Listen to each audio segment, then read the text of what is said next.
Εκείνο που δεν ξεχνάει ποτέ είναι ο στόχος. Τον βλέπει ολοένα πιο κοντά. Μα το αποτέλεσμα μονάχα ο Δίας θα μπορούσε να ορίσει. Στο γλυκασμό που βγαίνει από μέσα του, ο Πλούτονας, φοβούμενος τα ανάμια των πολλών, τον Δία και τον Ποσειδώνα κρατούσε μυστικά στην καρδιά του. Άπευθος την κλωθό έχει μπροστά του, που τον είμαι αγνέθη, χωρίς την άκρη της ζωής να μαρτυράει η αδελφή της. Άκρη όπου αδιάφορη φαντάζει προς τις στιγμές που βιώνει ο Πλούτονας, κρατώντας το άνθος κρυμμένο στην αγκαλιά του.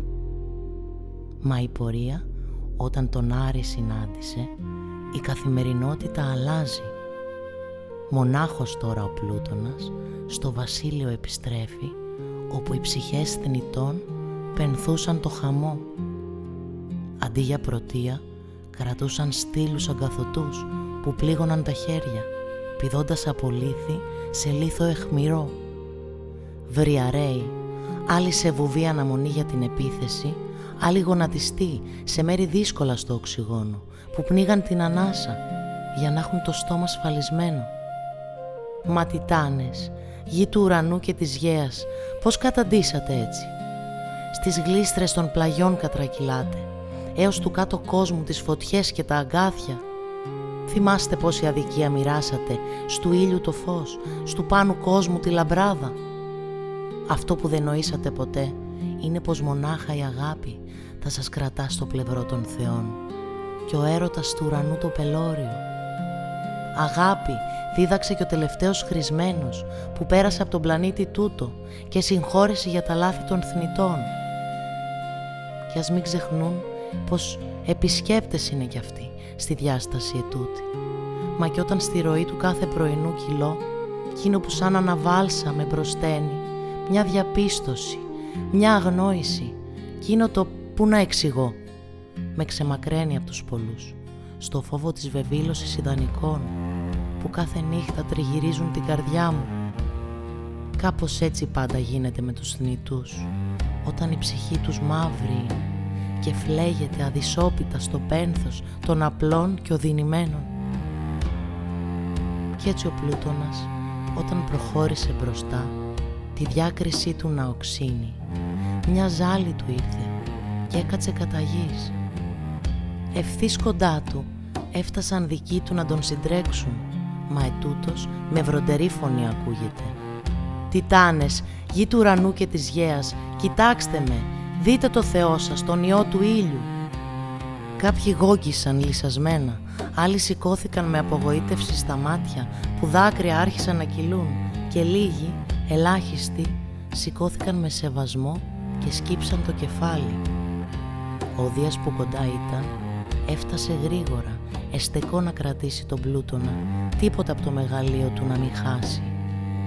Έτσι θα πορευτεί τώρα πια, στο μέσο των θεών, που την ουσία και έγλη που του αρμόζει να αποκομίσει.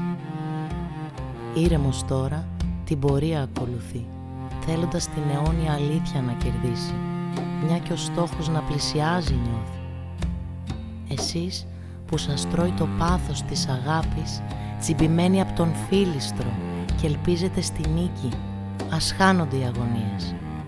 Η ανάσα μου δεν είναι φυσερό στον έρωτα, είναι ένα όνειρο που με μάτια κλειστά ταξιδεύει. Σε φύσης νόμο πέφτω, του Διός. Μεγάλε Πλούτονα, αγέροχος στάσου, όχι ως γκρίζο περιστέρι, αλλά ετός, λευκόφτερος, που πάνω απ' όλους ανεβαίνει σε ομορφιά, γιατί όπως λέει ο ποιητής, ο πρώτος σε ομορφιά, πρώτος σε δύναμη. Στο μπέρδεμα της νόησης, μελωδικά μίλησε. Πώς σε φάνεις, μέσα απ' τα πέλαγα, με απείραχτη την αρχαία σου όψη, στα λιβάδια της φαντασίας μου αθέατη ως τώρα, μ' αυτά τα σκούρα μάτια σου, εγώ τα έχω ματαδεί, και το λακκούβι που έχει στην άκρη των χιλιών, στο μηδίαμα, και αυτό το ξέρω. Κι άλλο που ξέρω, είναι τον εφετόνι ακρότης, μπλέκει απαγγελίας γη αιρετική, χωρίς το γαλάζιο του ουρανού να απολαμβάνει. Δίχως δόξες ζουν, μόνο ονειρεύονται σιωπηλοί και στερνά πεθαίνουν. Γιατί μονάχα η ποίηση μπορεί στα όνειρα να ταξιδεύει, με τη μαγεία των λέξεων μπορεί να σώσει από τη φαντασία των λαβυρίνθων.